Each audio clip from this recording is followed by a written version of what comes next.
Nous arrivons au module suivant qui va parler de tout ce qui est métier et carrière dans la cybersécurité.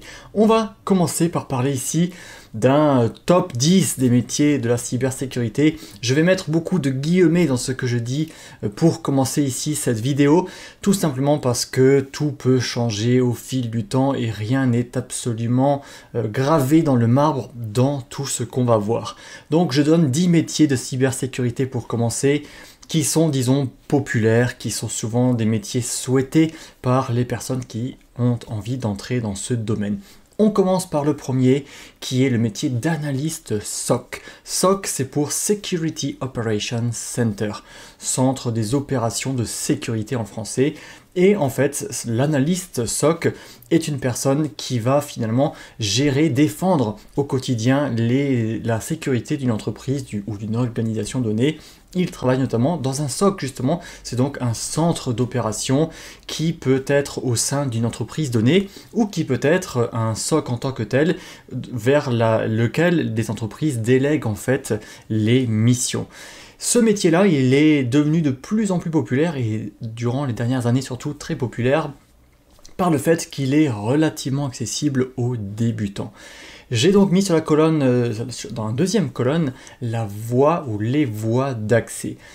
C'est là que je mets un premier guillemet, je mets souvent la version officielle, c'est-à-dire sur les offres d'emploi, par exemple ici pour l'analyste SOC, c'est un bac plus 3 ou plus bien entendu, mais bien souvent, les entreprises vont demander de manière générale une expérience. L'entreprise, elle ne veut pas que vous ayez un bac plus 3 exprès qui mentionne analyste SOC ou je ne sais quoi. Elles veulent s'assurer que vous avez les compétences pour le poste qu'elles proposent et pour les compétences dont elles ont besoin. Donc, ceci signifie que vous n'êtes pas obligé d'avoir un diplôme parmi ceux qui sont cités, si bien évidemment vous avez à la place finalement de l'expérience, des compétences, peut-être des certifications professionnelles. Il y a beaucoup de choses que vous pouvez faire valoir sur votre CV. J'entends trop souvent des personnes dire « les entreprises ne recrutent pas sans expérience ». Mais finalement, c'est normal qu'elles ne recrutent pas sans expérience parce que c'est justement ça qu'elles cherchent. Donc vraiment, je vais fermer ici la parenthèse, mais c'est super important de comprendre ça pour commencer. Le salaire brut de l'analyste SOC, alors je dis bien brut ici, c'est-à-dire qu'il faut enlever environ 30% de ce qui est noté pour avoir le salaire net. Et donc on est entre 2500 et 3000 euros. Là encore, je prévois qu'on me dise non mais moi en fait je suis analyste SOC et j'ai bien moins ou bien plus. C'est une fourchette moyenne, ne prenez pas ça comme quelque chose encore une fois de gravé dans le marbre. Niveau compétences, et bien naturellement, l'analyste SOC qui va défendre une entité au quotidien, et bien il va avoir besoin de compétences dans tout ce qui est gestion d'incidents, dans tout ce qui est reconnaissance de cyberattaques, des indicateurs de compromission comme on les appelle, et donc il a besoin de faire de la veille, de faire du reporting en anglais, donc de faire des résumés de ce qu'il a vécu, de ce qu'il a appris de la journée par exemple, et bien sûr tout ce qui est détection des menaces. Là encore, à nouveau guillemets, je ne vais pas mettre toutes les compétences possibles, elles dépendent bien souvent des entreprises, des tâches visées, mais de façon générale, ce sont des compétences-là qui sont requises. On passe au deuxième métier, qui est consultant cybersécurité, qui est accessible habituellement à partir de bac plus 5, mais aussi en tant que freelance. J'ai mis freelance de temps en temps dans différents métiers, pour faire référence au fait que on peut exercer ce métier en tant qu'indépendant. On n'est pas obligé d'être employé en CDI dans une grande entreprise ou même une petite entreprise d'ailleurs. On peut aussi faire le métier de consultant cybersécurité à la tâche. Par exemple, une entreprise va appeler vos services et vous allez la facturer en tant qu'indépendant, par exemple à l'heure passée ou au forfait, donc à la tâche passée. Le consultant cybersécurité, il a un salaire brut en tant que CDI ici, variant entre 3000 et 3500 euros. Là encore, c'est une fourchette brute d'ailleurs. Et au niveau des compétences, Le consultant a besoin de rigueur, d'écoute, puisque on est ici dans le conseil. C'est par exemple une entreprise qui fait appel à vos services parce qu'elle ne sait pas comment mettre en place un nouveau serveur de façon sécurisée ou un nouveau site web de façon sécurisée. En fait, le consultant a des compétences qui sont vraiment variées parce que ça peut dépendre de chaque situation et lui-même a besoin d'avoir finalement une grande capacité de technique, de grandes capacités techniques et en tout cas il peut avoir, à l'inverse, avoir des compétences ciblées, par exemple être consultant cybersécurité spécialisé en réseau, et ainsi de suite. Donc encore une fois, les métiers que vous voyez là, ils sont vastes. Lorsqu'on donne quelque chose, qu'on dit c'est ceci ou cela, faut pas vraiment les lire tels quels. Un consultant peut être spécialisé, un analyste SOC peut-être même, et les tâches peuvent être totalement différentes entre deux entreprises. On passe au troisième métier, le pentester, le fameux. C'est un métier très populaire en cybersécurité, c'est un petit peu le fameux hacker éthique, celui qui va entrer dans des systèmes ou réseaux de façon légale, avec une autorisation, dans le but de trouver des vulnérabilités et de les corriger avant, sous-entendu, qu'un vrai pirate le fasse.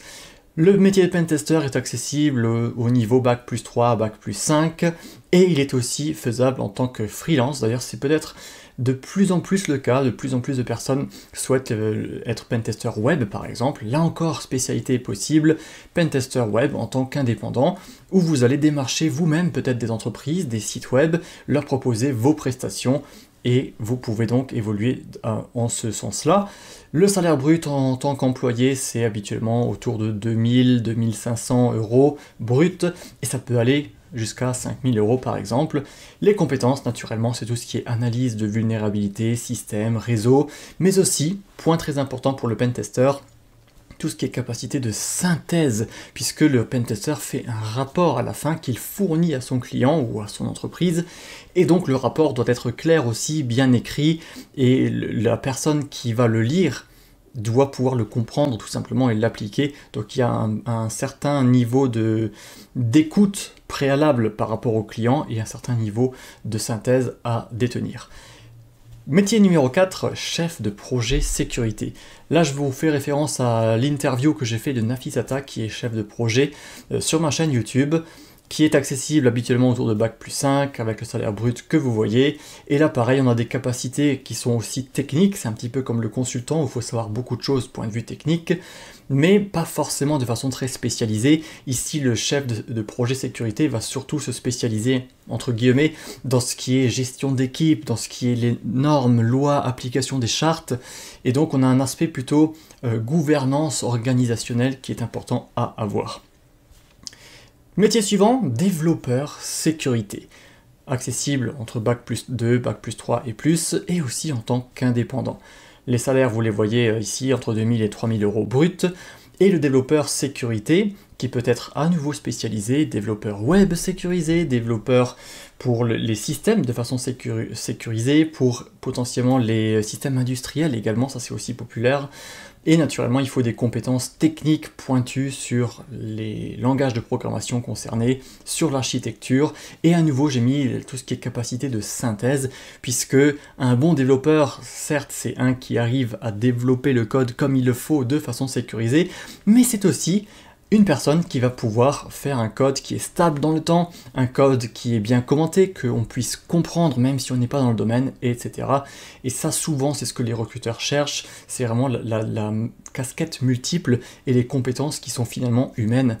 Parce que, on le dit tout le temps, la sécurité informatique, elle concerne beaucoup l'être humain, et là, on le voit également dans ces différents postes. Je passe à la suite, où j'ai ensuite l'analyste cybersécurité, j'ai mis OSINT. Il y a effectivement plusieurs types d'analystes. On a la cybersécurité au sens large, on a l'OSINT, on a l'analyste de malware qu'on va voir un petit peu plus tard, etc. Donc l'analyste cybersécurité au sens large est souvent accessible à partir de Bac+5. Il peut aussi être réalisé en tant qu'indépendant. Le salaire brut autour de 3000-3500 €. Les compétences sont là aussi un peu des classiques comme le consultant, faire de la veille, connaître les enjeux des métiers, puisque souvent vous êtes par exemple attaché à une hiérarchie en entreprise, et puis donc il faut connaître votre domaine plus particulièrement en fonction de l'entreprise, et pour connaître par exemple le domaine de l'OSINT, si vous faites de l'OSINT, avoir une capacité de synthèse, d'analyse, et puis faire de la veille évidemment, puisque le domaine au sens large bouge vite, et d'ailleurs veille je pourrais le mettre dans toutes les compétences tout simplement. On arrive au manager de risque, donc là on parle des risques, ça c'est un des domaines principaux aussi de la cybersécurité, tout ce qui est analyse des risques, gestion des menaces et des incidents comme on a vu, et ici donc pour le manager de risque, on a à nouveau, je ne vais pas vous répéter tout le tableau, vous l'avez sous les yeux, les compétences, notamment des qualités relationnelles à nouveau, puisque il faut ici pouvoir agir vite, il faut pouvoir agir bien, il faut pouvoir communiquer donc avec d'autres entités ou d'autres personnels de l'entité concernée, et donc évidemment aussi de la rigueur, je pourrais mettre travail d'équipe, etc. On a ensuite l'administrateur système réseau, accessible au niveau Bac+3, Bac+5, avec à nouveau un salaire brut autour de 2000 jusqu'à 2500, peut-être 3000 euros. Je le précise encore et toujours, hein, mais c'est une fourchette moyenne. Les compétences, naturellement, tout ce qui est réseau informatique, système, tout ce qui est un petit peu la technique, avec aussi, pourquoi pas, de la virtualisation, Docker, etc. Et des vulnérabilités, puisque l'administrateur système, il est beaucoup dans la technique quand même, et il faut naturellement qu'il puisse être opérationnel au point de vue gestion des vulnérabilités et détection de celles-ci. On arrive au gestionnaire de crise et d'incidents, là j'en ai parlé justement un petit peu avant, c'est lorsque il se passe un problème, une cyberattaque majeure par exemple en entreprise, eh bien il y a une équipe habituellement dédiée, surtout dans les grands groupes, qui va pouvoir gérer les incidents. Donc là à nouveau des capacités de communication sont super importantes, travailler en équipe également, et le côté technique aussi, puisque il faut déjà pouvoir comprendre ce qu'il s'est passé, essayer de repérer, de remonter par exemple jusqu'à un potentiel attaquant ou à une potentielle technique utilisée. Un salaire brut aussi autour de 2500 à 3500 euros. Et on arrive ensuite à l'analyste de malware, je l'ai aussi mentionné rapidement avant, Bac+5, entre 2500 et 5000 euros. Il se trouve que les analystes de malware peuvent en tout cas être assez bien payés, notamment par leurs fortes compétences et spécialisation technique. J'ai mis dans les compétences programmation, ce qui est aussi reverse engineering, en français c'est la rétro-ingénierie, qui consiste en fait à décortiquer un programme pour comprendre son fonctionnement et tout ce qui est en fait système, programmation, etc. pour à nouveau savoir ce que font les différents programmes malveillants qu'il a sous la main et potentiellement remonter la trace. D'ailleurs, les analystes de malware sont aussi beaucoup recrutés par les éditeurs d'antivirus très naturellement. Je passe ensuite à la slide suivante où je dis qu'il y a en fait beaucoup de voies de métiers, de débouchés, et je donne d'autres exemples de métiers qui sont plus ou moins liés à la cybersécurité, mais qui peuvent tout à fait aussi être des choix pertinents de carrière selon vos préférences. Notamment le chercheur en cybersécurité à partir de Bac+8, avec un salaire aussi très bon, avec des compétences requises qui sont notamment un esprit analytique, toujours et encore, la curiosité et l'aspect bien évidemment technique. Je parle aussi de juriste cybersécurité, ça aussi c'est un métier très important et qui est peut-être un petit peu moins recherché, au sens où il y a moins de personnes qui ont la double casquette, le droit, les lois, les normes, et l'aspect cybersécurité. Et si vous avez cette double casquette, que vous avez déjà de l'expérience en droit, eh bien vous avez une superbe opportunité de métier ici, avec beaucoup moins de concurrence, qui est donc tout ce qui est au sujet des lois, des réglementations, etc. On a également la cyberpolice, là c'est pareil, c'est un métier de vocation, comme on dit, où vous avez l'accès, alors je crois que c'est que par concours, il y a aussi mutation interne, à confirmer, mais je crois que ça se passe seulement comme ça. Vous avez aussi un salaire brut variable en fonction de l'expérience notamment, et naturellement il faut aussi connaître tout ce qui est un petit peu droit, loi, normes. J'ai mis également capacité relationnelle, puisque dans la police, j'avais cru entendre un jour qu'un policier disait que c'est l'une des plus grosses compétences qu'il faut avoir en tant que policier, c'est la communication. Et j'arrive au dernier point qui pourrait prendre à nouveau une formation à lui seul, c'est tout ce qui est indépendant. J'en ai parlé avant avec les freelance et notamment avec le pentester. Eh bien vous pouvez aussi être bug bounty hunter, le terme en anglais est souvent utilisé. En somme, vous allez vous-même vous inscrire sur des plateformes qui mettent en relation des experts en cybersécurité avec des grosses entreprises.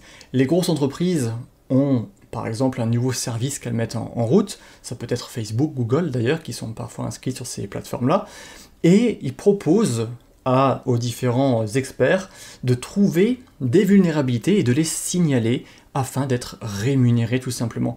Et on a un exemple populaire, je crois, d'une personne qui a gagné 1 million de dollars en faisant ceci. Donc ça peut, c'est pour ça que j'ai aussi mis pour le salaire XXX, ça peut varier de 0 à 1 million potentiellement.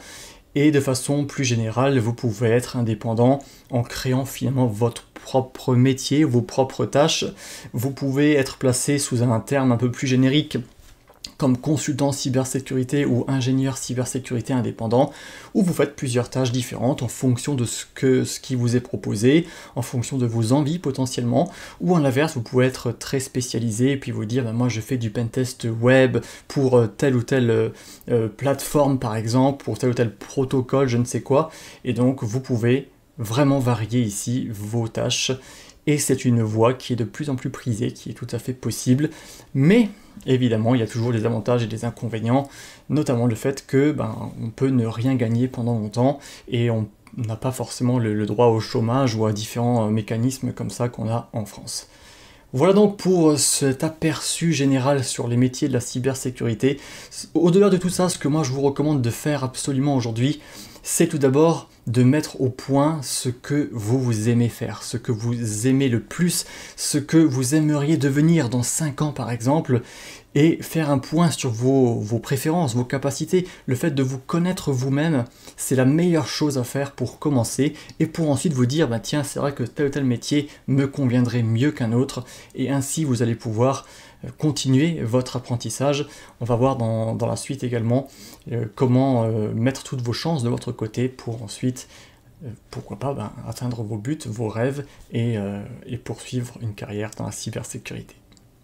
Maintenant que nous avons parlé de plusieurs grands métiers de la cybersécurité, étant donné que la liste n'était pas exhaustive et ne saura pas l'être, puisque je ne connais pas tous les métiers, surtout en temps réel, avec tous les avantages et les inconvénients et les salaires de chacun, ce que je vous propose de faire dès maintenant, c'est de passer à la pratique et de faire vous-même vos recherches, et donc de trouver peut-être un ou deux métiers qui vous correspondent le plus.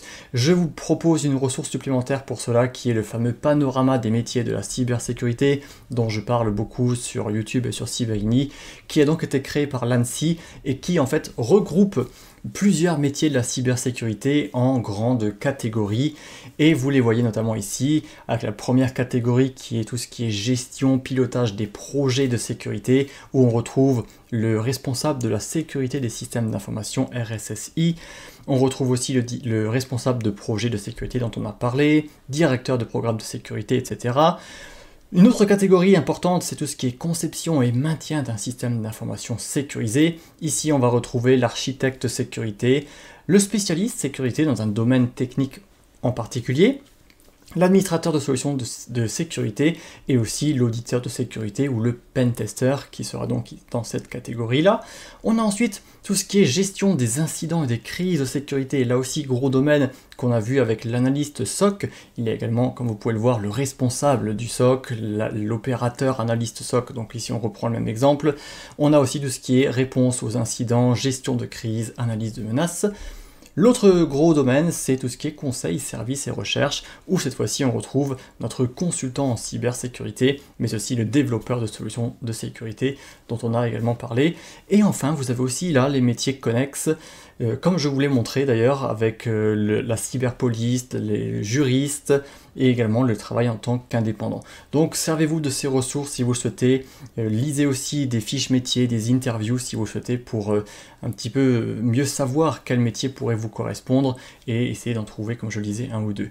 Vous pouvez, que ce soit en amont ou pour confirmer ce que vous avez trouvé, passer des tests de personnalité. Il y en a plusieurs en ligne, plusieurs sites différents proposent d'en faire. Alors parfois c'est un petit peu comme un jeu, mais ça peut être super pratique pour vous connaître mieux vous-même et par exemple vous rendre compte que vous avez un esprit beaucoup plus analytique que vous ne le pensez, beaucoup plus logique, ou inversement que vous êtes plutôt du type impatient, vous n'aimez pas le travail d'équipe, ou vous n'aimez pas l'autonomie. Et en fait, en fonction de ça, votre caractère, votre comportement fera que vous avez des métiers qui sont plus ou moins compatibles avec vous-même. Si je reprends mon exemple du travail en équipe, eh bien si vous n'aimez pas les gens et vous n'aimez pas travailler en équipe, eh bien évidemment il faudra peut-être éviter des métiers de la cybersécurité comme tout ce qui est le conseil, où il y a beaucoup de communication, beaucoup de relationnel, et inversement, si vous ne pouvez pas rester dans votre coin, on va dire, devant votre écran, peut-être que vous préfériez dans ce cas-là des métiers un peu plus sur le terrain, où vous allez peut-être être en relation à l'inverse avec des gens, faire des réunions, etc. Donc n'hésitez pas à faire le test, j'ai ici le site 16personalities.com qui permet de le faire, sinon libre à vous d'en trouver d'autres. Je vous propose aussi ici le site 75 secondes qui vous propose un petit test, suis-je fait pour travailler dans la cybersécurité? Il y a plein de tests comme ça, après bon, ça vaut ce que ça vaut, mais je vous les donne au cas où. Il faut probablement donner votre adresse email ou créer un compte à la fin pour avoir le résultat, je vous préviens par avance, mais voilà, je vous donne comme ça des ressources pour vous aider, pour vous accompagner à trouver le ou les métiers qui vous semblent pertinents et qui sont finalement objectivement pertinents par rapport à vous-même. Point suivant, je vous propose aussi dès maintenant de creuser et de voir directement les offres d'emploi des métiers qui vous intéressent. Parce que ça, c'est un petit peu le gros problème qu'on a, c'est que les étudiants sont en cours, ils passent leur diplôme, ils se retrouvent sur le marché du travail, et à ce moment-là, ils découvrent pour la première fois, pour certains, les descriptions de postes. Et là, on se dit, ah, mais moi, j'ai pas ces compétences-là. Ah, mais ça, moi, je l'ai jamais vu en cours, mais ça, je l'ai pas. Et c'est pour ça qu'il y a le gros problème et la pénurie de compétences en cybersécurité, puisqu'on a des compétences, certes, mais les compétences requises en poste ne sont pas nécessairement compatibles avec celles qu'on a. Et donc, c'est super, super important de voir d'abord les compétences requises pour peut-être même se former nous-mêmes, même sur le tard, même en tant qu'autodidacte, et ainsi de pouvoir postuler. Évidemment, il n'y a pas de magie dans le domaine, il n'y a pas de miracle qui ferait que automatiquement, dès qu'on a fini une formation, un diplôme, peu importe, on trouve un poste. Je vous le souhaite et c'est possible, mais bien souvent, eh bien, il faut effectivement trouver le bon poste. Et le recruteur lui-même doit trouver les bons profils, malheureusement ça fait partie du jeu encore une fois.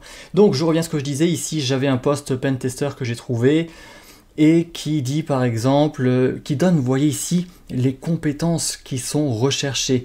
Et on parle évidemment de mener des tests d'intrusion sur les infrastructures, applications, réseaux, on parle de simulation d'attaque, on parle d'escalader les privilèges, tout ça c'est du standard dans les pentests, analyse et gestion des vulnérabilités. Également, documentation, proposer des correctifs, mettre en place un suivi de vulnérabilité, très standard toujours, présenter les résultats des audits aux équipes techniques et au management. Ça c'est un point super important que j'avais cité, le fait de savoir communiquer, de savoir bien écrire, de savoir restituer des connaissances, des compétences, des rapports, peu importe, eh bien sera toujours prisé et même obligatoire, j'ai envie de dire, dans des domaines qui sont pourtant techniques. La veille, évidemment, monter en compétences, se tenir informé des dernières menaces, etc. Et là, regardez, on vous dit formation et expérience, bac minimum.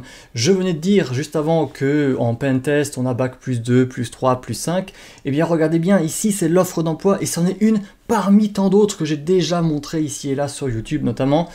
Les compétences priment sur le diplôme. Ce n'est pas parce que vous n'avez pas un bac plus 5 que vous ne pouvez pas travailler dans la cybersécurité. Et ça serait une énorme erreur que de vous dire « Ah, je suis foutu, je n'ai pas eu le temps de faire le diplôme, je n'ai pas le bon diplôme, je ne peux pas le faire. » Bien sûr que si vous pouvez, il faut des compétences. Les recruteurs ne veulent pas un diplôme, ils veulent des compétences. Et là, on vous le montre sur l'offre d'emploi en tant que telle.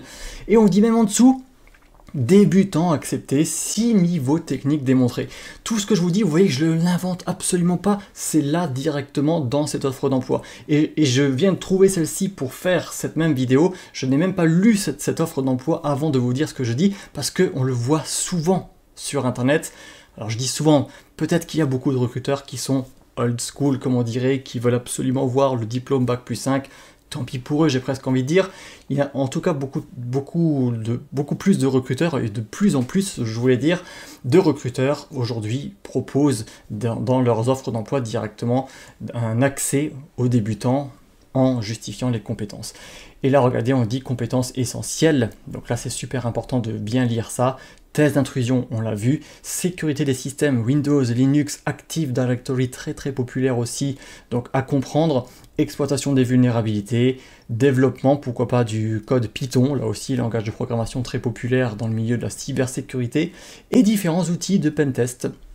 Mais le point peut-être le plus important, participation à des plateformes de cybersécurité comme le fameux Hack the Box ou les CTF au sens large qui vous permettent de pratiquer, de gagner des points, des badges et de mettre tout ça en avant, soit sous forme de portfolio, soit sur votre CV directement.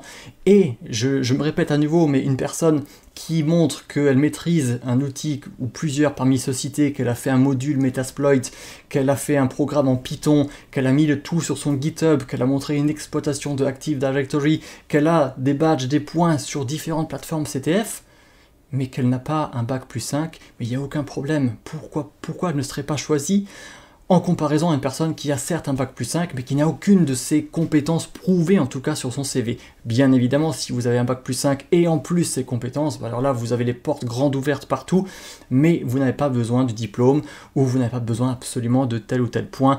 On vous donne parfois des offres d'emploi assez génériques. Ici, par exemple, si vous ne maîtrisez pas par cœur Wireshark, c'est pas très grave, vous pouvez tout de même postuler et au moins tenter votre chance. Voilà donc pour la grande explication que j'avais à ça, mais c'est super important. Et je vais encore continuer en vous proposant le référentiel des compétences des métiers de la cyber. Celui-ci, il est créé par le campus cyber, en tout cas je crois que c'était par GT Formation ici, et qui est hébergé sur le campus cyber, et je l'ai téléchargé, donc vous pouvez ici cliquer sur télécharger, et il se présente comme ceci. C'est un fichier Excel où on retrouve, regardez bien en haut, les différentes catégories du fameux panorama de la sécurité des SI qu'on a vu précédemment, la gestion, conception, gestion des incidents, etc., conseil, service, recherche. Et là on vous montre le type de compétences, le domaine concerné, la compétence et une remarque, et on retrouve les différents métiers. Là je vous propose, et c'est pour ça que je fais un petit peu tout dans l'ordre, étant donné que normalement au moment actuel où vous regardez cette vidéo, vous avez déjà une idée de un ou deux métiers qui vous intéressent, et bien ils font partie peut-être plus ou moins de ces métiers-là, peut-être même qu'ils sont indiqués en tant que tels. On retrouve ici dans auditeur, rappelez-vous le pentester, on retrouve le responsable de projet dont je parlais ici, on avait tout ce qui est gestion de crise également qui est là, consultant cybersécurité, développeur sécurité, chercheur, bref, peu importe. Vous retrouvez donc ici les métiers. Vous avez d'ailleurs aussi le spécialiste sécurité dans un domaine technique, donc si ça ne rentre pas dans les cases, peut-être que vous serez là. Et là donc, vous pouvez voir, alors, il y a des niveaux, alors je vais aller en bas, je crois qu'il y a la légende qui est tout en bas.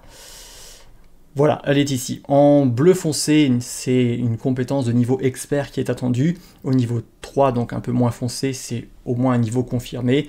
Niveau 2, des actes simples. Niveau 1, comprendre les principaux enjeux et problèmes liés à la compétence. Et là, vous pouvez donc voir, si je reprends, on va prendre l'exemple du auditeur de sécurité technique, parce que je parlais justement du pentester, eh bien on vous dit niveau 1, donc pas de grosses compétences requises pour choisir et implémenter les protocoles sécurisés. Un peu plus important, sécuriser les réseaux, les logiciels, les systèmes. Ici, réaliser des audits techniques, évidemment. Ils ont mis 3, quoique j'aurais peut-être même dit qu'ils pouvaient mettre plus que ça. Analyser les risques, 3, etc. Alors je ne vais pas vous montrer tout. On va aller ici au 4, agir avec rigueur et éthique. Et là, vous voyez que on a des compétences dites transversales qui sont en orange par opposition aux compétences métiers. Et ces compétences-là, regardez, c'est très souvent des 4, des 3. Quoi qu'il arrive, j'ai envie de dire, si vous avez ces compétences, c'est toujours bien. Et il n'y aura jamais de défaut au fait de toutes les maîtriser, les posséder. Vous avez par exemple réalisé une veille en cybersécurité. Quoi qu'il arrive, si vous montrez à un recruteur que vous faites une superbe veille, que vous avez peut-être un blog à ce sujet-là, ou que vous avez fait un espèce de process qui vous permet de garder une trace de ce que vous avez appris, des dates, etc. Vous montrez une super belle compétence dans la veille. Pareil avec analyser, synthétiser, ça c'est extrêmement utile, encore une fois, je l'ai déjà dit plusieurs fois. Communiquer, là aussi par écrit et par oral. J'avais vu des papiers de recherche à ce sujet-là, je crois que c'était aux États-Unis, qui ont analysé des centaines ou des milliers d'offres d'emploi et qui ont du coup avec l'IA, il me semble, fait un résumé des compétences les plus recherchées. Et je crois que la compétence numéro 1, c'était la communication, qui finalement va au-dessus des compétences techniques qu'on peut penser naturellement par rapport à des domaines techniques comme la cybersécurité. Agir avec rigueur et éthique, c'est logique, c'est aussi une compétence à avoir. Gérer les situations stressantes, car oui, la cybersécurité, c'est un domaine à la mode, c'est un domaine qui paye bien, mais c'est un domaine qui est potentiellement stressant, notamment quand on parle de gestion de crise, d'incidents ou je ne sais quoi. Évidemment, il faut savoir gérer ces situations-là. Petite parenthèse par rapport à ça, je remarque aussi, en faisant maintenant des formations depuis plusieurs années, que les candidats qui échouent, ou en tout cas qui échouent le plus, sont souvent des personnes qui n'ont pas la bonne passion, la bonne attitude envers le domaine. Par exemple, ce sont des personnes qui se disent « apparemment la cybersécurité ça paye bien, donc je pense que je vais me lancer là-dedans parce que comme ça j'aurai de l'argent ». C'est une mauvaise posture à avoir, notamment par rapport à tout ce qu'on voit là, et également le fait de ne pas prendre le temps. De se dire, j'ai pensé à ça par rapport aux situations stressantes justement, le fait de se dire, moi il me faut absolument un travail dans les 2 mois prochains, je peux pas attendre, il faut que je trouve absolument, eh bien, compte tenu de tout ce qu'on dit, qu'il faut avoir les compétences, qu'il faut faire des CTF potentiellement, faire un portfolio, qu'il faut se former, il y a une durée qui est incompressible, et ça serait vous mentir que de vous dire en 2 mois, eh bien vous serez expert dans un domaine et vous aurez de façon certaine un travail. C'est plutôt, la bonne démarche serait plutôt de se dire, bon bah je vais me donner un horizon peut-être à 6 mois, voire 1 an, je vais bien prendre le temps de me former. Si je veux aller vite, eh bien je vais me former beaucoup dans la journée, je vais essayer de compresser tout ça pour effectivement acquérir des compétences plus rapidement, c'est tout à fait possible, mais voilà, je préfère donner cette petite parenthèse pour bien préciser les choses, que finalement ce sont souvent tous ces métiers-là, des métiers de passion, et il faut avoir tout simplement l'envie de les faire, et de se dire je vais apprendre, j'aime faire des erreurs, surtout ça, j'aime faire des erreurs, j'aime en trouver et j'aime en corriger. Je continue donc avec ici, vous voyez, collaborer au sein d'une équipe, le fameux également, manager une équipe si besoin, restituer les avancées des projets, etc. Donc je ne vais pas vous montrer tous les métiers, mais vraiment je vous propose de télécharger cette matrice, de regarder de votre côté ce qui correspond au métier que vous cherchez, et ensuite vous aurez finalement une liste de compétences qui sont pertinentes. Rappelez-vous que ça c'est une matrice qui a été faite avec des professionnels du domaine, avec des recruteurs potentiels, et qui sont vraiment standardisés au niveau national. Donc vous pouvez faire confiance à cette matrice-là, et vous pouvez ensuite partir sur les différentes compétences qui sont utiles dans le métier que vous visez, et vous former par rapport à celle-là. Et c'est ce qu'on va voir ensuite.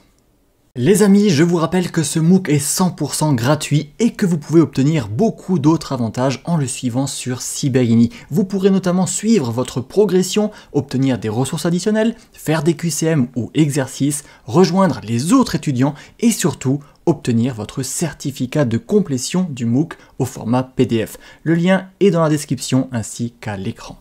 On vient donc de le voir, les recruteurs ne cherchent pas forcément un diplôme précis ou un profil précis, mais ce qu'ils veulent, ce sont des compétences, une expérience que vous allez pouvoir démontrer. On va voir la partie faire ses preuves et démontrer un tout petit peu plus tard, et on va commencer ici par aller dans le concret cette fois, et voir comment est-ce qu'on peut monter justement en compétences, c'est-à-dire se former. Pour ce faire, je vais ici prêcher pour ma paroisse naturellement, et vous proposer Cyberini parce que je suis convaincu que la plateforme pourra vous aider avec des centaines d'heures de cours, de formation également, sur plusieurs sujets différents de la cybersécurité et particulièrement du hacking éthique, avec notamment des spécialisations sur la sécurité réseau, sécurité web, programmation Python également, et bien sûr des formations aussi, notamment une en pentesting, qui vous permet d'acquérir une certification reconnue par l'État sous 3 mois. Et l'ensemble de la plateforme est vraiment là pour vous aider à progresser à partir de votre niveau. C'est un petit peu ça qui différencie Cyberini des autres centres de formation ou des autres écoles. Ici, on va pas vous demander d'avoir déjà un bac plus 5 avant de commencer, ni même d'ailleurs un bac plus 3. L'idée, c'est vraiment que vous puissiez apprendre entièrement à votre rythme. Il y a beaucoup de personnes déjà qui ont été certifiées, qui ont pu progresser dans le domaine, qui ont d'ailleurs suivi plusieurs métiers différents de la cybersécurité, notamment ici avec Thomas, qui a fait une reconversion Dans la cybersécurité, il y a aussi Nafisata qui est devenu responsable sécurité projet, on venait justement d'en parler, et puis j'ai aussi beaucoup de feedback de différents candidats et donc des métiers qu'ils ont réussi à atteindre, par exemple analyste SOC, tout ce qui est analyse des risques, stagiaire également, référent cybersécurité, responsable, ça c'était une autre personne encore. On a ici projet associatif en cours, consultant conformité, consultant à nouveau, consultant encore. L'idée avant tout, c'est que vous progressiez, c'est que on vous aide à atteindre votre but et tous ensemble, dans une bonne ambiance, dans un même bateau, on progresse et vous avez un accès à vie à la plateforme, notamment au CTF. Et c'est là que j'introduis les fameux CTF qui sont une façon d'acquérir des compétences totalement complémentaires à votre formation pure et dure. Et je vous propose pour cela plusieurs plateformes. On va commencer par Hack the Box, que vous connaissez peut-être déjà, qui est très populaire dans le domaine et qui est très souvent prisé d'ailleurs chez les recruteurs également. Il n'est pas rare de voir écrit CTF entre parenthèses Hack the Box. Ce que vous pouvez donc faire si vous ne l'avez pas encore fait, c'est créer un compte gratuit sur cette plateforme. Alors il faut savoir qu'elle est aussi payante pour avoir plus de bonus également, hein. Tout est toujours assez payant lorsqu'on veut bien sûr progresser. Et finalement, c'est peut-être mieux comme ça parce que vous savez que vous avez quelque chose sous la main qui est fiable, vous avez un support, vous avez des machines qui vous permettent de progresser sans limitation technique, etc., etc. Je vous fais un exemple ici pour vraiment aller dans la pratique si jamais vous n'avez jamais utilisé Hack the Box.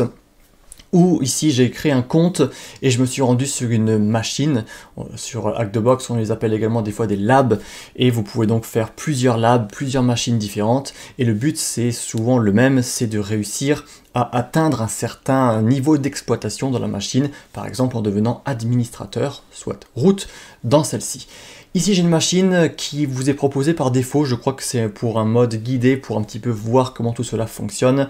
Je vais ici par exemple appuyer sur Join Machine. Alors je ne sais pas si ce site est en français à l'heure actuelle, c'est peut-être pas le cas, ça change pas grand chose, hein. Je vais donc ici cliquer. Voilà, j'ai obtenu une adresse IP. Donc là, vous voyez, lorsque je souhaite me connecter à une machine, il faut savoir que les machines ici, c'est des sortes de machines virtuelles vulnérables exprès pour justement nous entraîner. Et on vous donne systématiquement une adresse IP qui est donc la cible à atteindre et on vous donne différentes tâches pour justement vous entraîner. C'est là que vous voyez bien qu'on a les compétences qui se font par la pratique et ça c'est super important. D'où le fait, je me répète ici, d'avoir peut-être une formation, un cours, un guide, même si vous le souhaitez, un livre sous la main. Comme ça, vous apprenez les compétences peut-être théoriques, mais aussi en pratique, bien évidemment. Et à côté de ça, vous pouvez pratiquer davantage, faire vraiment du concret et surtout faire plusieurs exercices différents pour vraiment assimiler les choses et monter en compétences. Donc là j'ai reçu l'adresse IP en question, c'est parfait. Je vais ici cliquer sur Connect to Hack the Box et je vais par exemple sélectionner machine et je vais prendre ici Pornbox qui me permet d'obtenir une machine virtuelle accessible à distance à travers mon navigateur. Et comme ça, alors je clique sur Start Pornbox pour vous la montrer. Donc là, il est en train de la charger. On a d'ailleurs le même principe sur Cyberini pendant les formations où vous avez accès comme ça à des environnements virtuels qui sont chargés à la volée, qui sont volontairement vulnérables et qui vous permettent vraiment de pratiquer avec des vrais systèmes. Donc par exemple sous Linux, des vrais outils, des vraies vulnérabilités. Et comme ça, vous risquez de ne rien casser puisque tout simplement tout est cloisonné et c'est super pratique pour s'entraîner ainsi parce que vous n'avez pas besoin de tout installer à la main, de préparer les choses, etc. etc. Voilà, là il me l'a lancé, donc je clique sur Open Desktop et là vous voyez que je me trouve sur une machine Linux Parrot directement dans mon navigateur. Je n'ai rien installé, j'ai juste cliqué sur un bouton et je vais donc pouvoir utiliser celle-ci comme machine attaquante pour cibler mon adresse IP qu'on m'a donné précédemment ici. Donc ce que je peux faire directement, c'est me dire, bah tiens, je vais ouvrir un terminal avec la petite icône que je vois ici. Vous voyez le terminal qui s'est ouvert. Et je vais par exemple pouvoir tester que la connectivité fonctionne bien. Donc je vais commencer par faire un ping, .10.10.10, c'était 245 si je ne me trompe pas. Vous voyez que le ping fonctionne, il me dit, bah, on a envoyé les choses. Je vais faire CTRL-C, il me dit 6 paquets ont été transmis, 6 reçus, 0% de perte. Ça veut dire que c'est bon, ma machine attaquante entre guillemets voit bien ma machine cible Hack the Box, Target IP Address. Très bien.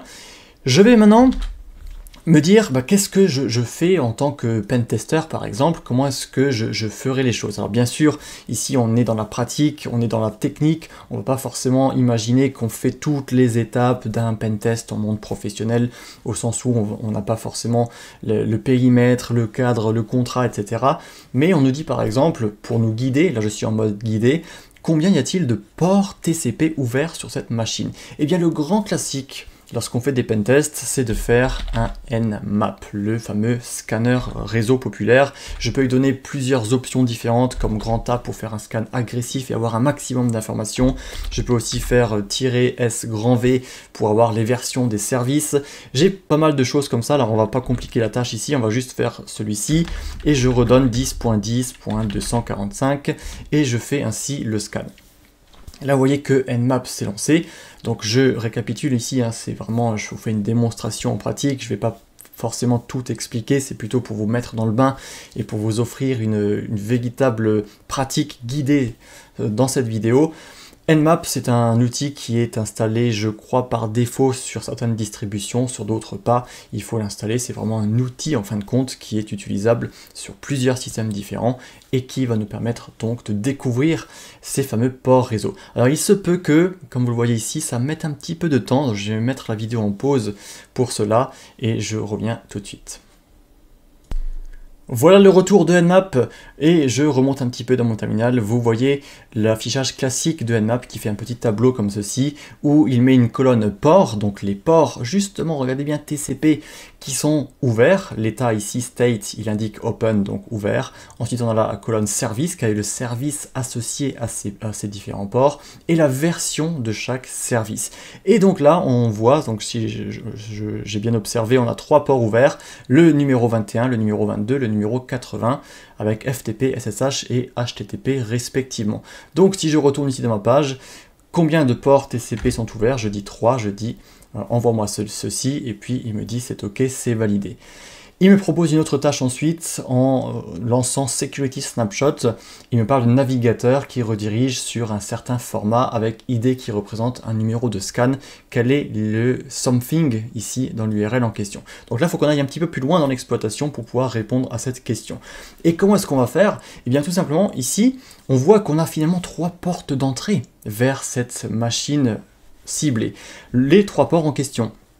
Étant donné que le premier 21 c'est FTP, moi je peux directement me dire, tiens, est-ce que ça fonctionne FTP 10.10.10.245 et là vous voyez qu'avec la commande FTP qui est elle aussi préinstallée, j'arrive effectivement à me connecter et il me demande dans ce cas-là quels sont les identifiants en question.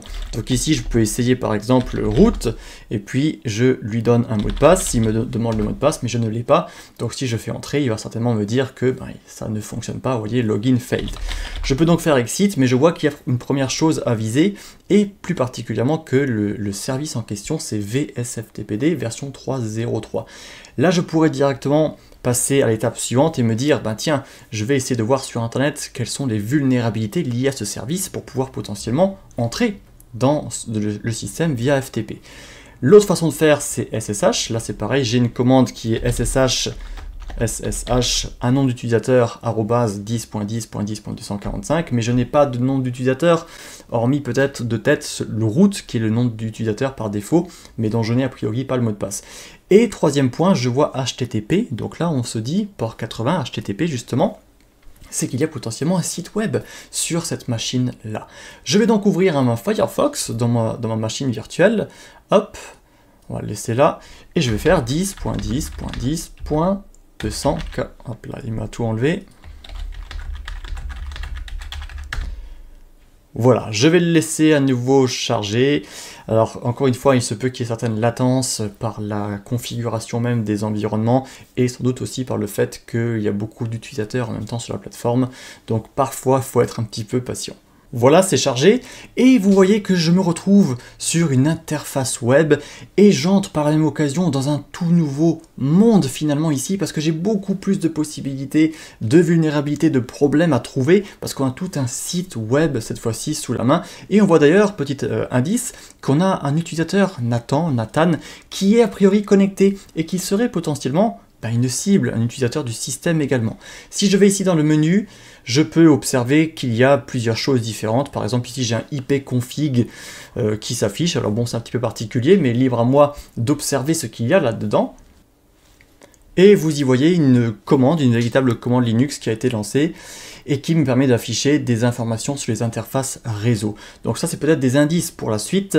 Je vais essayer également le premier lien là, Security Snapshot. Je vais aller un petit peu plus droit au but d'ailleurs. Et là, regardez, je retrouve déjà une URL data/32. Et on m'a demandé ici, potentiellement, quelque chose /ID. Il me dit ID, c'est le numéro du scan. Est-ce qu'on parlait pas justement ici de scan? Sans doute que oui. On a ici, vous voyez, des paquets apparemment qui sont affichables et qui sont même téléchargeables. Et moi donc, je vais penser que c'est peut-être cette URL là. Alors je sais, hein, c'est un petit peu guidé ici. Vous voyez qu'il y a d'ailleurs 4 astérisques. Donc c'est sûrement que c'est data. Je fais submit et il me dit ok, c'est bien ça. Il me dit est-ce qu'on peut obtenir les autres scans d'autres utilisateurs? Donc là peut-être qu'il faut que j'édite des choses dans l'URL. Peut-être que ici je dois me connecter avec une autre personne. Libre à moi de par exemple, éditer l'URL également ici. Pourquoi ne pas mettre, il y a 32, pourquoi ne pas mettre 31 et voir ce qu'il y a? Puisque moi je suis à 32, mais peut-être que justement d'autres utilisateurs, d'autres choses se sont passées entre-temps. Et regardez, si je mets 31, alors à nouveau, il faut un petit peu attendre à chaque fois. J'ai bien ici, vous voyez, un scan qui est apparemment déjà rempli. Donc je vais pouvoir télécharger le fichier, pourquoi pas ici. Je vais l'enregistrer, allez, soyons fous, sur le bureau, je fais save, et je reçois un fichier PCAP, qui est un fichier qui peut être lu par Wireshark, par exemple. Alors je vais ici faire non, je vais ouvrir Wireshark qui m'est proposé dans la barre de menu. Hop, comme ça c'est fait. Faire comme ça directement. Et regardez bien, alors je vais mettre en plein écran, j'ai ici une capture réseau d'un trafic réseau tout simplement qui est dans un nouvel outil qu'on présente ici, Wireshark, très populaire également pour étudier les différents protocoles réseau et pour voir en fin de compte ce qui se passe sur le réseau. Et regardez, je vois ici protocole HTTP et je retrouve, si je déroule le petit menu là, du code HTML qui me dit qu'il y a une redirection sur data 30. En somme, on voit que quelque chose s'est passé, quelque chose a été enregistré. On va potentiellement pouvoir se servir de cela. Je vais remettre ceci comme ça, on va le mettre en plus petit.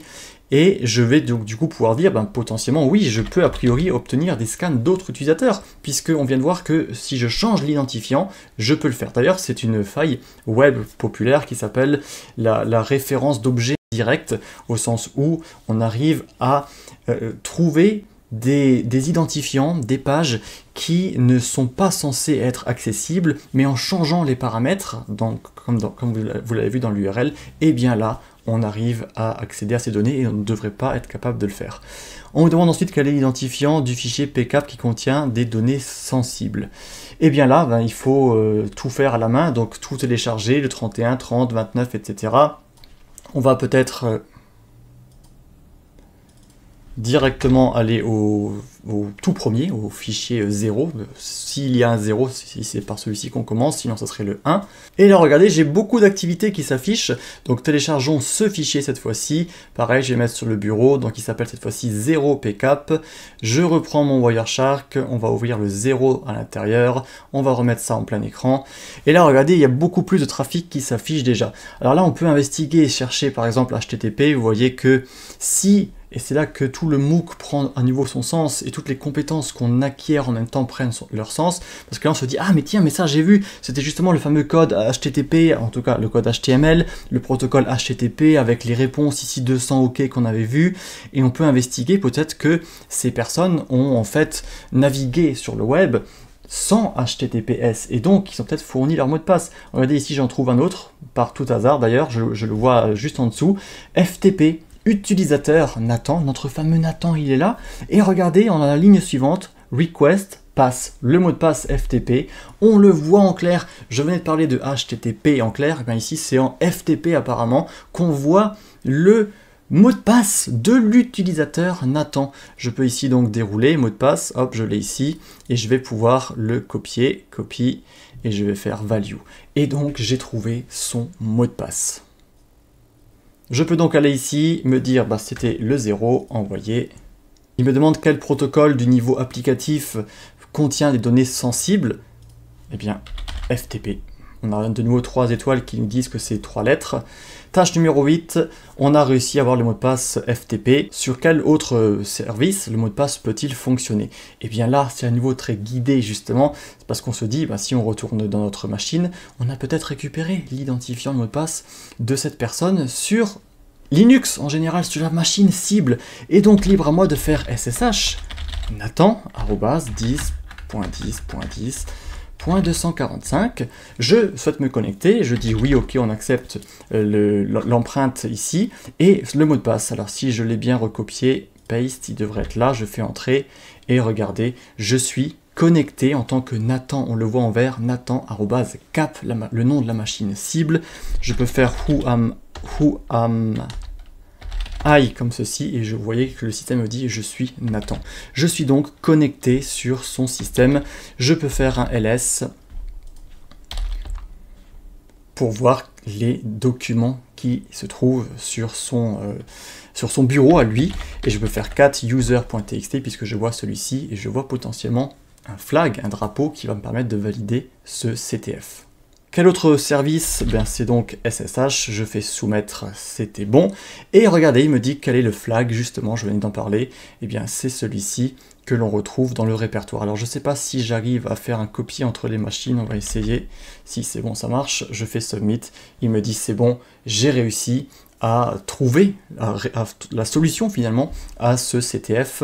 Ensuite, il me propose ici de donner mon propre avis, ma propre note sur la difficulté ou pas de cette machine.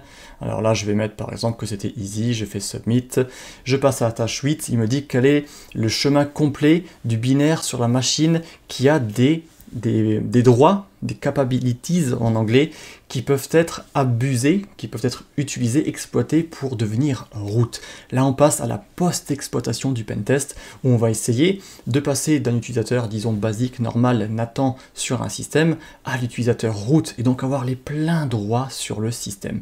Et donc, pour ce faire, qu'est-ce que je vais pouvoir faire justement, c'est que ici je peux fouiller dans le dossier. Habituellement on peut faire sudo-l par exemple pour obtenir les différents détails des privilèges qui sont donnés sur un système.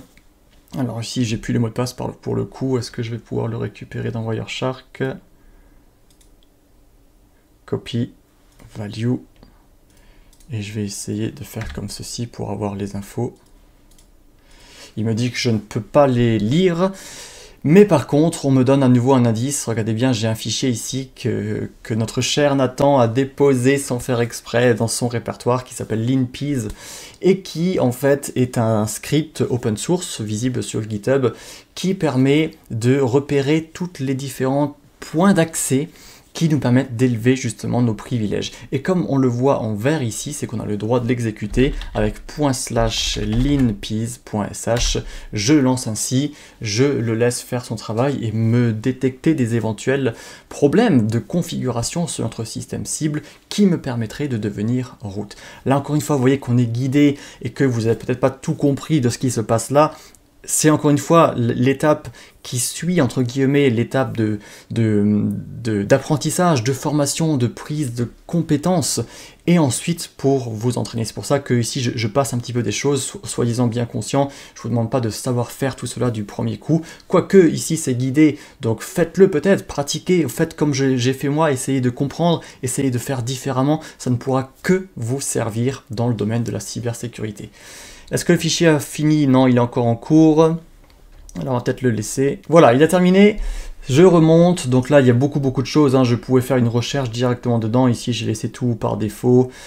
Voyons si on trouve quelque chose. Je vois ici fichier avec justement nos fameuses permissions, des capabilities sous Linux. Et regardez, c'est pas pour rien qu'il me l'a mis ici dans un gros encadré surligné en jaune. Il me dit que l'interpréteur, le programme Python, il a des permissions comme set user ID, mais aussi tout ce qui est par rapport au réseau. Ça s'explique sûrement par le fait que lorsqu'on avait vu avec Nmap précédemment, je ne sais pas si je l'ai encore, je l'ai peut-être plus, on avait vu qu'on avait le port 80 avec le fameux site web que vous voyez en arrière-plan, qui utilisait G-Unicorn, en tant que serveur web et qui est en Python. Donc on peut supposer que pour que l'ensemble fonctionne, eh bien la personne qui détient le système ciblé, encore une fois c'est celui-là, le 240.10.10.10.245, eh bien on peut supposer qu'il a donné des permissions plus élevées à Python au sens large pour pouvoir faire en sorte que tout fonctionne. Mais en faisant ceci, eh bien, il a aussi intégré un gros risque de sécurité qui nous permet à nous, puisque maintenant on est devenu Nathan sur le système, eh bien, de profiter de ces droits élevés sur notre interpréteur Python afin de créer un script Python qui va nous permettre, eh bien, grâce à ce setUID, de tout simplement exécuter des processus avec un autre identifiant utilisateur, par exemple l'identifiant 0, l'identifiant root, pour, dans ce cas-là, devenir l'administrateur du système. Et là, on aura fait l'exploitation de façon complète. Donc, comment est-ce qu'on peut faire pour cela? Eh bien, on peut, par exemple, se créer un petit script Python. Alors, je ne sais pas si on a nano ici. On va faire script.py. Et là, on va tout simplement écrire un code Python très simple. On va faire import OS, Operating System. Donc, on apporte les bibliothèques de code nous permettant de faire les fonctions de tout ce qui est système d'exploitation, pour la simple et bonne raison qu'on a justement setUID. Et on va dire que on veut être 0, si j'arrive à l'entrer. Voilà, 0.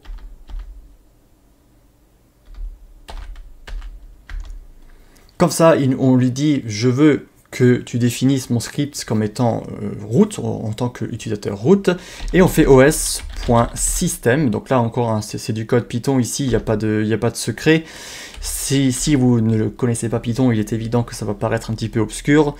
Et je vais lui dire que je vais exécuter en fait une commande avec ce os.system qui est bin bash, l'interpréteur Linux bash, et je referme comme ça. Je fais entrer, je fais CTRL O, puis entrer pour sauvegarder mon script, puis je fais CTRL X, et à présent je vais faire usr bin. Donc là je prends la commande qu'on avait vue auparavant avec Python, celle qui était notée tout simplement dans notre, juste ici, hein, la ligne en surligné jaune que je vous avais montré, c'était Python 3.8 si je me trompe pas. On fait comme ça, et on lui dit exécute-moi mon script.py. Et regardez, je me trouve être root. Vous voyez ici la différence, je ne suis plus Nathan ou Nathan, je suis root. Et si je fais who am I, eh bien je suis root sur le système, j'ai les pleins droits sur tout le système et j'ai entièrement réussi mon CTF. Donc là je peux redonner usr bin python 3.8, hop, et je peux trouver le dernier flag qui est dans ls root sans doute. Et je peux faire cat root.txt et voici mon flag final qui est aussi un gros classique des CTF où on vous donnera toujours un petit flag, donc un drapeau à trouver qui résume votre exercice et qui vous montre que vous avez réussi. Voilà donc pour la réussite de cette machine. N'hésitez pas à vous inscrire encore une fois, à essayer tout ça de votre côté parce que c'est vraiment la pratique qui fera toute la différence. Alternativement, vous avez TryHackMe qui peut aussi être utilisé, qui est un petit peu le même format, le même principe, où vous avez des CTF que vous pouvez passer en ligne. Et encore alternativement, vous avez les CTF sur Cyberini que je vous propose aussi avec une partie gratuite, avec des tutoriels et surtout avec des CTF catégorisés. Par exemple ici, vous aurez un PDF à télécharger qui bug et vous devrez trouver la solution de celui-ci. Vous avez des CrackMe, donc des fichiers que vous devez essayer de décortiquer pour trouver la solution. Vous avez ici tout ce qui est inforensique, donc ça c'est ce qu'on a vu avec le fait de chercher précisément des détails dans des fichiers par exemple. Vous avez des failles web avec le classique par exemple, regardez bien, vous avez aussi une simulation à faire en ligne directement dans votre navigateur. Alors vous n'avez pas comme avec Hack the Box ici tout le système Linux, mais vous avez un terminal sous la main et vous avez un site cible et le voici. Il a chargé, vous avez donc votre propre URL, vous avez une adresse IP également disponible et vous allez pouvoir l'attaquer. Alors je ne vais pas vous donner les réponses ici des CTF Cyberini, mais vous avez la possibilité de pratiquer, de demander de l'aide aussi si vous le souhaitez en privé. Vous avez donc plusieurs catégories différentes, plusieurs challenges différents, des difficultés différentes et je vous propose tout simplement d'y jeter un œil, de me dire ce que vous en pensez, et puis d'essayer d'atteindre le drapeau, le flag d'un maximum de machines, et vous aurez à la fin un joli classement qui, je l'espère, vous plaira et dans lequel vous pourriez être le plus haut placé possible. C'est tout ce que je vous souhaite. Voilà donc pour cette partie compétences pratiques, c'est finalement le gros du sujet en cybersécurité. Je vous recommande vraiment de prendre du temps,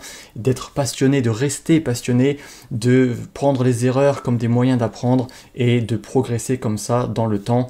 Si possible, comme je l'ai dit juste avant, en suivant peut-être un guide, un cours, une formation, peu importe, parce que ça va tout simplement vous accélérer votre tâche et votre apprentissage. Une fois que vous avez commencé à apprendre, à pratiquer, eh bien vous allez pouvoir passer à l'étape supérieure qui est celle où vous allez faire vos preuves et donc démontrer officiellement et de façon objective vos compétences. Ça sera beaucoup plus pratique et beaucoup plus efficace auprès d'un recruteur que de dire par exemple langage de programmation maîtrisé, Visual Basic, Python, C#, peu importe. Ou mettre même, comme on le voit parfois, des espèces de barres de progression où vous seriez par exemple à 8,5 sur 10 de compétences en, je sais pas, système et réseau. Ici, vous allez tout simplement dire, voici mon portfolio, voici mon site web, voici ma chaîne YouTube, peu importe, voici mon code finalement. Vous l'avez sous la main, vous voyez que c'est du langage Python ou je ne sais quoi. Eh bien, le code en lui-même, le projet en lui-même va démontrer très fortement vos compétences au-delà du simple texte que vous pouviez écrire sur votre CV. Avant d'aller dans le vif du sujet, je vous offre également le guide de démarrage de carrière en cybersécurité si jamais ça peut vous servir, où je reprends différents concepts vus dans ce MOOC, par exemple les profils de la cybersécurité ici avec des informations ultra importantes qui ont été récupérées par l'ANSSI selon un sondage auprès de différents professionnels du domaine, notamment le fait ici que presque la moitié des professionnels en cybersécurité n'ont pas de diplôme spécialisé en cybersécurité. Le fait également qu'il y ait beaucoup d'hommes, bon ça c'est plus trop un secret, le fameux marché caché, on va encore en reparler aussi, qui est ultra important à comprendre, les différents métiers, cela on les a vus également, les offres d'emploi analysées que j'ai analysées moi-même pour vous montrer quelles sont les compétences les plus recherchées, etc., etc. Vous avez donc le guide complet que je vous propose de télécharger tout simplement. Je vais ensuite vous parler ici un peu plus en détail de différents projets. Déjà, quel type de projet serait intéressant et comment tout simplement vous-même récupérer des projets et comment avancer par rapport à cela. J'avais fait une vidéo sur YouTube, d'ailleurs j'ai fait plusieurs vidéos à ce sujet-là, où je vous propose de créer vos différents projets. Je vous propose des catégories de projets notamment, où je reparle ici des CTF, il n'y a jamais de secret. Je parle de sites et de projets communautaires utiles. Ça peut être super intéressant à mettre encore une fois dans un portfolio ou dans un CV en disant, eh bien regardez, j'ai fait un projet, même si je ne gagne pas d'argent avec, j'ai fait quelque chose d'utile pour la société, ça sera super bien vu. Je parle d'une autre catégorie de projets qui sont des outils dits offensifs dans la cybersécurité, les pentests, etc. où là aussi vous allez être cette fois-ci plutôt orienté dans la technique, dans une spécialisation de la cybersécurité. Donc c'est également une très bonne chose à mettre en place. Et je parle d'outils qui sont utiles aux entreprises, plutôt ici en B2B. Je vous donne plusieurs liens de projets GitHub, etc. dont ici un keylogger. Alors ça c'est très populaire dans la cybersécurité. Un keylogger c'est un logiciel espion, on l'a vu dans ce MOOC également, qui permet donc d'enregistrer tout ce qui est tapé à un clavier. Et ici j'ai trouvé un projet open source sur GitHub qui est une ressource fabuleuse de différents outils, de différents codes sources que vous pouvez récupérer, peaufiner, ajuster et sur lequel vous pouvez aussi mettre vos propres outils ensuite, vos propres versions finalement des codes que vous pouvez récupérer. Ce keylogger, il a l'intérêt ici d'être disponible sous Windows, Linux et Mac et vous voyez ici que vous avez d'ailleurs des dossiers correspondant à chacun d'entre eux. Je vais par exemple prendre le premier, Linux, et ici vous avez de façon très standard sur GitHub un fichier README, lisez-moi, qui fait un petit tutoriel d'installation et d'utilisation de l'outil qui est proposé. Et on vous dit donc ici qu'il faut installer les prérequis avec un code Python, c'est donc un keylogger.py, donc on peut d'ailleurs l'ouvrir tout simplement pour voir déjà le code, et vous le voyez ici, il tient en un seul écran, j'ai envie de dire, il est assez petit, il est assez facile à comprendre, bien évidemment comme toujours il vaut mieux d'abord s'entraîner et apprendre le langage Python pour savoir ce que ceci ou cela fonctionne, mais très souvent, vous pouvez aussi partir d'un code, essayer de comprendre le code, essayer de le peaufiner et apprendre en même temps que vous pratiquez. Ça, c'est tout à fait possible. Et donc, par exemple, ce que moi je peux faire, je peux cliquer ici sur Raw et je peux faire un copier de tout le code. Alors, peut-être avant de faire ça, je vais procéder ici justement à la lecture de ce qu'on me propose et on me dit par exemple qu'il vaut mieux installer les prérequis. Donc, soit je télécharge d'abord ces deux fichiers-là, soit je peux installer également PyXhook, qui est une bibliothèque Python que ce keylogger utilise. Donc, je me rends ici sous un système Linux. Hop, j'en ai un là. Je retourne sur le GitHub en question, j'arrive sur Linux. Je fais ça parce que j'ai potentiellement des difficultés sur ma machine ici virtuelle Kali Linux, de faire des copier-coller, de faire des glisser-déposer. Et c'est une superbe remarque justement pour commencer. Très souvent, en tout cas bien souvent on va dire, les documentations, les tutoriels que vous pouvez rencontrer sur internet en tant que tels devraient fonctionner mais sont à adapter sur votre système. Peut-être que justement votre configuration fait que il faut faire un petit peu différemment. Peut-être qu'il y a une mise à jour de votre système au même moment ou juste un petit peu après qui fait qu'il faut changer les choses et donc il faut toujours s'adapter et puis avoir cet esprit curieux en se disant bon bah c'est pas grave, on va adapter les choses, on va peaufiner éventuellement aussi le code, on va peaufiner les explications et on va finalement réussir, mais ça n'est pas toujours un chemin droit au but. Donc ce que je fais ici, c'est que je vais télécharger l'ensemble.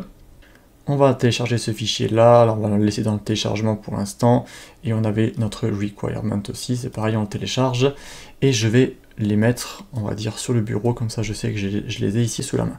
Bien, à présent, ce que je vais faire, c'est que je vais faire cd desktop pour me mettre sur le bureau. Avec ls, je vois que mes fichiers sont là. Et là, je vais faire comme il me l'a proposé dans la documentation. Je lis littéralement ce qui est proposé et il me dit de faire pip3 install-r requirement txt qu'on a vu, il est ici.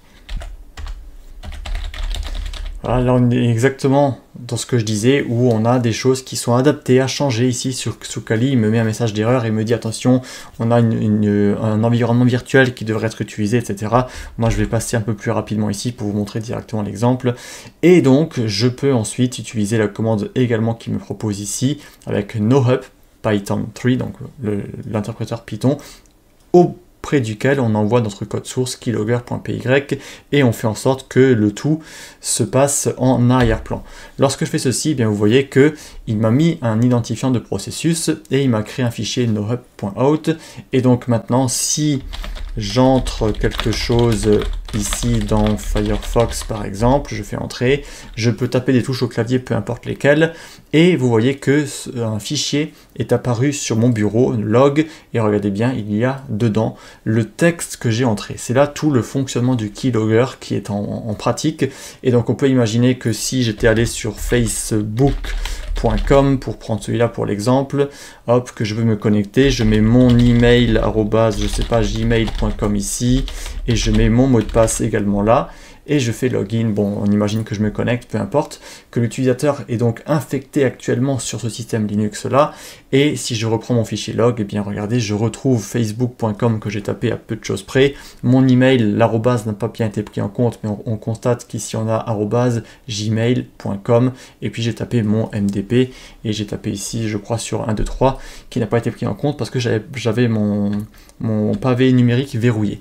Mais vous voyez que ça peut fonctionner comme ça, et justement, là encore une fois c'est parfait parce que on se dit bon ça fonctionne pas comme prévu, et bien pas de problème, pourquoi pas justement maintenant prendre le code, éditer nous-mêmes le code et puis faire en sorte que ça fonctionne. Là vous voyez le code en question que j'ai donc téléchargé sur le GitHub en question, et libre à moi avec des connaissances en Python de me dire bon bah tiens c'est vrai ici converti en ASCII, pourquoi pas faire de l'UTF-8 à la place, ici on a la touche entrée, pourquoi pas ne changer ça également, et pourquoi pas changer le code de façon générale, éditer par exemple le nom du fichier, essayer de changer les choses comme ceci.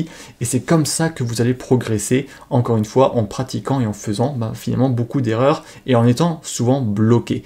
C'est là que je referme la parenthèse que j'avais dit précédemment. Le fait d'avoir un guide, un coach, quelqu'un qui peut vous aider, évidemment, vous permettra d'accélérer les choses, même si très souvent, le meilleur moyen finalement d'apprendre, c'est vraiment de tomber soi-même sur des erreurs et de les corriger soi-même. En plus, vous serez super content de l'avoir fait.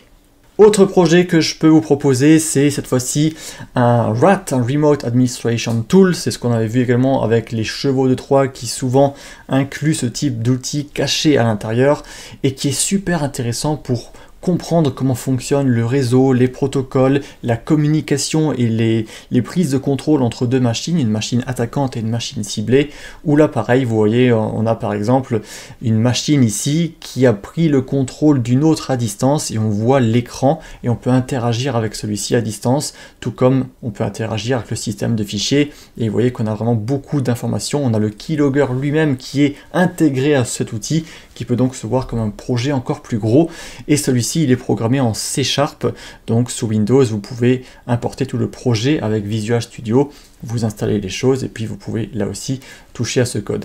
Autre alternative au pluriel, vous avez awesomeopensource.com. Je suis ici dans la catégorie Security et là pareil, regardez, on a hacker, vulnérabilité, tout ce qui est vie privée. Vous avez en fait beaucoup de catégories et de sous-catégories différentes avec à chaque fois des projets. Si je vais ici sur Hacking Tool, eh bien regardez, on me propose justement un Hacking Tool tout en un. On me propose ici des idées pour apprendre la cybersécurité, WBScan, plugin très populaire également, et donc vous pouvez vous rendre à chaque fois sur ces différents codes sources. On vous donne normalement le lien ici. Si je clique sur, on va aller là par exemple, Open Issues, je suis ici sur le GitHub Hacking Tool tout simplement, et je peux donc le télécharger, l'observer, l'éditer, etc., etc. Autre projet encore, là je vous réfère à nouveau sur YouTube où vous pouvez faire un lab, un home lab comme on dit, de hacking, où justement vous avez une machine attaquante, une ou plusieurs machines cibles. Je montre par exemple avec Docker, super populaire aussi pour mettre tout cela en place. Vous pouvez utiliser Docker pour justement créer un espèce de site vulnérable, un vrai site WordPress, mais dans un environnement contrôlé que vous allez pouvoir attaquer, et vous pouvez lancer tout cela avec une seule et unique commande. Donc suivez cette vidéo si ça vous intéresse et essayez de la mettre en place. Autre idée de projet avec CodePen, très populaire pour tout ce qui est développement web, mais on peut aussi simuler, imiter différentes failles web. Et ça peut être un excellent projet à mettre en place, encore une fois, pour votre portfolio, pour votre CV, où vous simulez plusieurs failles web, et puis vous montrez comme ça aux recruteurs que vous avez les compétences, parce que justement, vous savez comment ça fonctionne, vous savez même le refaire, et vous savez potentiellement, pourquoi pas ajouter ici justement une partie pour corriger la faille web. Là, je parle ici de clickjacking, c'est-à-dire c'est une sorte de manipulation avec du code où on peut faire en sorte qu'un utilisateur réalise des actions à son insu. Vous le voyez ici, je ne sais pas si on le voit très bien, mais j'ai en dessous de ma souris un bouton j'aime de Facebook. Je parle beaucoup de lui, mais c'est parce que c'est assez à la mode et c'est l'exemple typique que l'on peut utiliser pour les arnaques. Et on peut imaginer que un escroc ici cache complètement le bouton sous la souris et puis donne des liens tentants, des formulaires, etc. Et lorsqu'on clique sur soi-disant le bouton, ben regardez, on a cliqué en fait sur le bouton j'aime qui suit la souris à la place. Et donc ça c'est juste pour montrer la démonstration du clickjacking, mais vous pouvez donc voir un petit peu comment cela fonctionne si ça vous intéresse, et puis faire en sorte tout simplement que vous progressiez dans le domaine tout en montrant vos preuves. Enfin, puisque je parle ici depuis avant de portfolio, je vous donne l'exemple type de portfolio que vous pouvez justement placer sur GitHub, où vous pouvez vous présenter, vous pouvez ici mettre des liens vers votre blog, page LinkedIn, YouTube, peu importe. Vous pourrez remettre vos niveaux CTF, on a parlé de Hack the Box, pourquoi pas mettre votre badge, etc., votre lien vers votre profil. Vous avez d'autres sites pour ce faire, vous avez vos différents projets GitHub avec les différents langages de programmation que vous pourrez mettre en place, vos projets comme je l'ai mis, présentation, etc., réseaux sociaux, et en somme, en mettant ça, mais ça en tant que tel, c'est comme un super CV, car vous avez ici beaucoup de choses que vous pouvez mettre en avant. Le recruteur va voir tout ça, va se dire, ah ben oui, effectivement, monsieur ou madame X ou Y a des très bonnes compétences, parce que là, on voit qu'il y a quand même beaucoup de choses qui ont été faites. En plus, la personne est connue en ligne, on voit qu'elle a des bons badges, bon, ben, on a une sacrée preuve d'expérience et de compétences. Et lorsqu'on parle justement de les recruteurs ne recrutent pas sans expérience, ben évidemment que si vous n'arrivez pas à montrer ça, c'est un peu plus difficile pour un recruteur de valider votre expérience et vos compétences. Mais lorsque vous avez un portfolio comme ceci, et il n'y a pas besoin qu'il soit super compliqué, hein, ça peut être 2-3 projets, ça serait déjà largement bien, mais lorsque vous montrez ça, et bien vous montrez de l'expérience. C'est pas forcément de l'expérience en CDI en poste, c'est de l'expérience de façon générale en cybersécurité, en code et dans plein d'autres projets que vous pouvez donc mettre en avant. Je vous montre un autre exemple encore pour finir. C'était ici un projet en langage Python qui n'a pas grand chose à voir avec la cybersécurité, mais qui est peut-être un peu plus à la mode avec tout ce qui est du suivi des mains, des yeux, etc. Où vous pouvez par exemple, comme je le montre, modifier, régler le volume de votre ordinateur, tout simplement en faisant comme ça avec les doigts de 0 à 100%. Pourquoi pas essayer vous aussi de faire un projet comme ça qui est plus générique, qui est peut-être à la mode. Je pense ici plutôt à l'intelligence artificielle, pourquoi pas mettre en place un projet comme celui-ci, ou avec l'internet des objets, etc., etc. Et je vais juste conclure sur ce point-là avec le fait que vous pouvez bien évidemment visiter ma chaîne YouTube, où je donne comme ça plusieurs projets, plusieurs idées de portfolio à faire, et de Home Lab, comme j'en ai également parlé, que vous pouvez mettre en place. Donc vraiment, n'hésitez pas à visionner ces vidéos, c'est vraiment gratuit, c'est pour vous, c'est pour vous aider, et c'est surtout pour que vous puissiez ensuite vous-même avoir des preuves solides de vos compétences.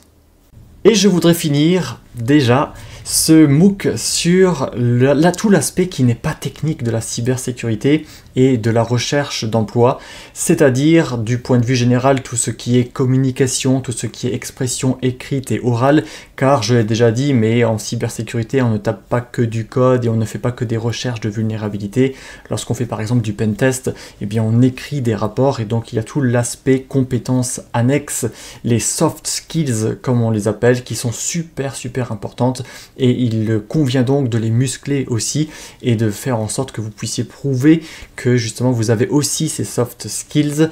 C'est pour cela que faire vraiment un portfolio et vous exprimer potentiellement à l'écrit ou à l'oral va aussi beaucoup compter, et je ne parle même pas des langues. Le fait d'écrire en anglais, de mettre vos commentaires de code en anglais par exemple, sera lui aussi très prisé et très apprécié par les recruteurs. Je vous propose également de la documentation sur le site de l'ANSSI, notamment l'enquête auprès des professionnels des métiers de la cybersécurité, car c'est toujours utile de se renseigner un petit peu sur ce qui se fait concrètement dans le domaine et potentiellement lire des interviews aussi par rapport à ça.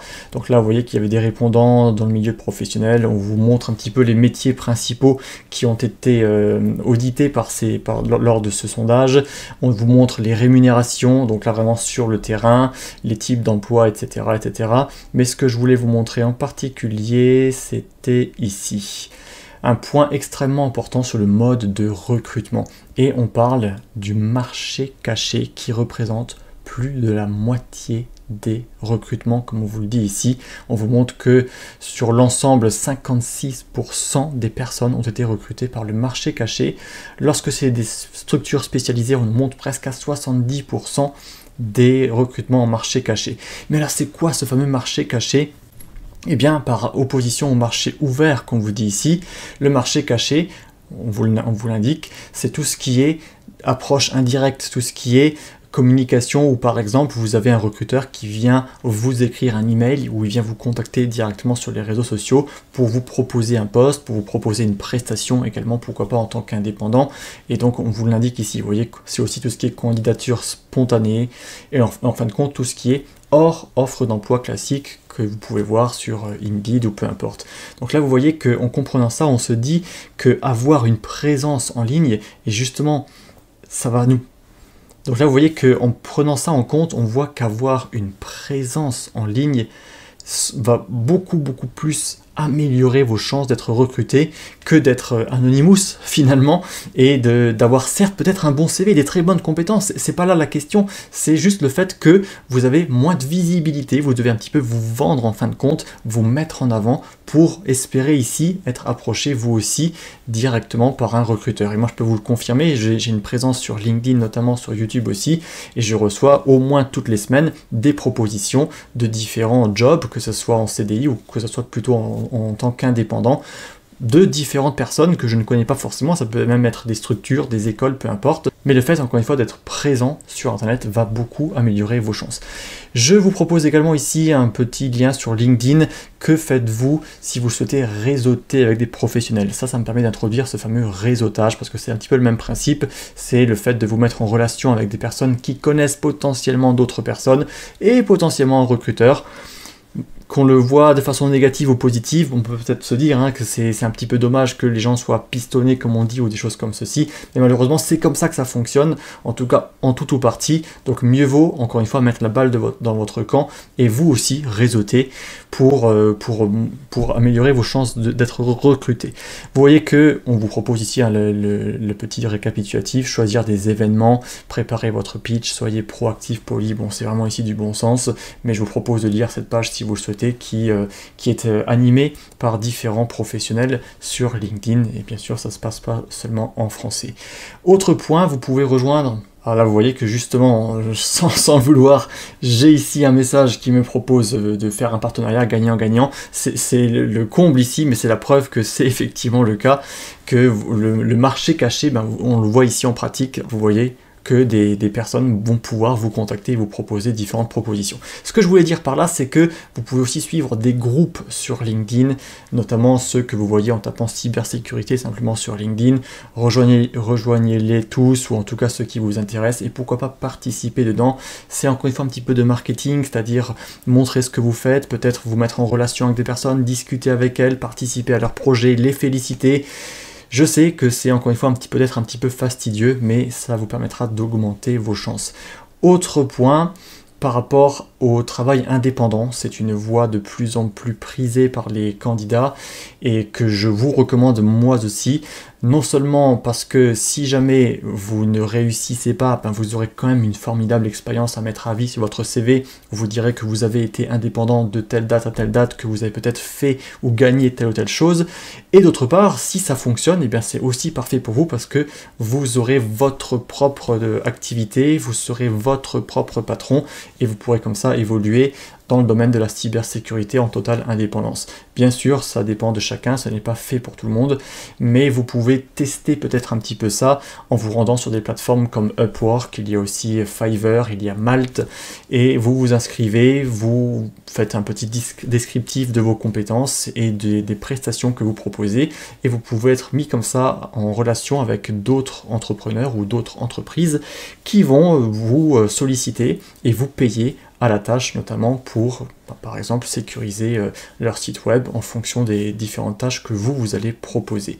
Et je finirai par le fameux CV en vous proposant ici un modèle de CV sans jamais dire que c'est le modèle parfait et qu'il vous faut absolument suivre la même chose, mais c'est pour vous montrer un petit peu le récapitulatif de tout ceci, où je vous propose de faire un CV de façon professionnelle assez simple. Vous le voyez ici en deux parties. Vous mettez votre photo, une photo professionnelle, vous écrivez si possible ou si vous souhaitez, j'ai envie de dire, votre profil actuel. Dites par exemple, là j'ai pris l'exemple d'une personne en reconversion professionnelle, vous pouvez le dire. Par contre, évitez ici de dire des choses comme total débutant, je cherche un premier travail. Il faut encore une fois un petit peu plus vous vendre et puis dire plutôt que vous avez déjà fait des projets, vous savez ce que c'est la cybersécurité, vous êtes prêt à travailler dans le domaine, vous avez été indépendant. Vous voyez qu'il y a un discours qui peut être totalement tourné dans l'autre sens sans aucunement mentir, mais avoir beaucoup plus de poids qu'un autre. Compétences, coordonnées, le grand classique, et puis là surtout vous pouvez mettre vos certifications si vous en avez passé, vous pouvez parler des CTF également. Et vous pouvez donner ici, vous voyez, votre fameux portfolio sur GitHub, votre chaîne YouTube, votre compte sur LinkedIn, celui-ci je l'ai mis dans les coordonnées là. Si vous avez un site web, vous pouvez également le mettre en avant. Et vous pouvez également indiquer ce que vous avez fait comme expérience professionnelle. Alors ça c'est pareil, si vous n'êtes pas en CDI, que vous n'avez jamais eu de poste, eh bien créez-vous une expérience quand même en tant qu'indépendant. Peut-être que vous pouvez créer votre micro-entreprise sous 15 jours, même pas, peut-être que ça va plus vite. Vous serez comme ça officiellement inscrit comme indépendant ou indépendante. Vous ne payerez rien si vous ne gagnez rien. Ça vaut totalement le coup de se lancer et vous vous mettez pourquoi pas sur Upwork où vous faites une tâche ici ou là. Bien sûr, c'est pas juste pour faire une tâche, c'est pour encore une fois progresser, pour avoir des vraies preuves sous la main et pour ici pouvoir sur votre CV détailler votre expérience et montrer dans ce cas-là que vous n'êtes plus une personne qui est totalement débutante, qui n'a en fin de compte rien fait de spécial. Je ne critique bien évidemment absolument pas ici, mais c'est vraiment pour vous montrer que pour avoir toutes les chances de votre côté et pour finalement être recruté, eh bien il vaut mieux faire ceci, prendre naturellement le temps qu'il faut. Ça va peut-être prendre 2 mois, 3 mois, 4 mois, 1 an, mais au bout d'1 an, vous aurez un super CV et vous serez très content ou contente d'avoir commencé aujourd'hui. Je vous remercie d'avoir suivi ce MOOC jusqu'au bout, j'espère vivement qu'il vous a plu. Je suis bien évidemment à votre disposition pour vous aider si besoin ou pour lire ou entendre toutes vos remarques. Et vous pouvez également obtenir votre attestation de réussite de ce MOOC dans la page suivante. Encore une fois, merci et au plaisir de vous retrouver sur Cyberini. C'était Michel Kartner, votre formateur.